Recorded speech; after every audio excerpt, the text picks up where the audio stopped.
Un escàndol. Senyor alcalde.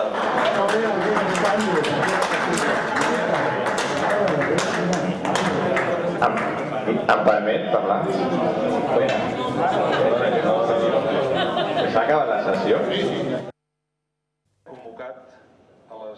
El ple de Bigues i Riells, que havia de servir per tractar l'acomiadament d'un treballador de la brigada municipal, s'ha suspès abans d'arribar a les votacions. La sessió es feia a petició de 3 dels grups de l'oposició, PSC, Esquerra i Iniciativa, arrel d'una sentència judicial que resol que el consistori ha de readmetre o bé indemnitzar un treballador que es va acomiadar al setembre.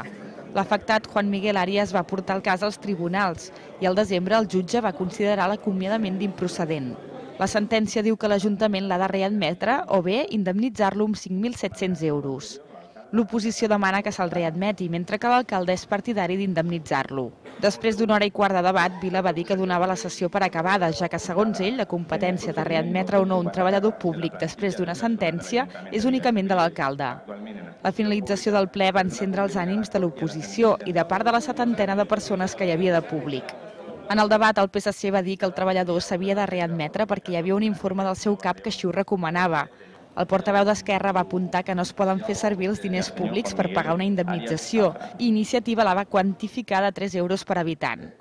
Vila va dir que la contractació d'aquesta persona, feta quan Moreno era alcalde, no s'havia fet correctament i va acusar l'oposició de voler contractar una persona dit.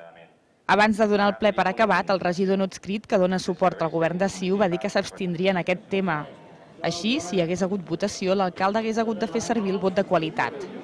Segons el portaveu del PSC, Joan Moreno, el secretari va dir que s'havia d'haver votat el reajust de la plantilla.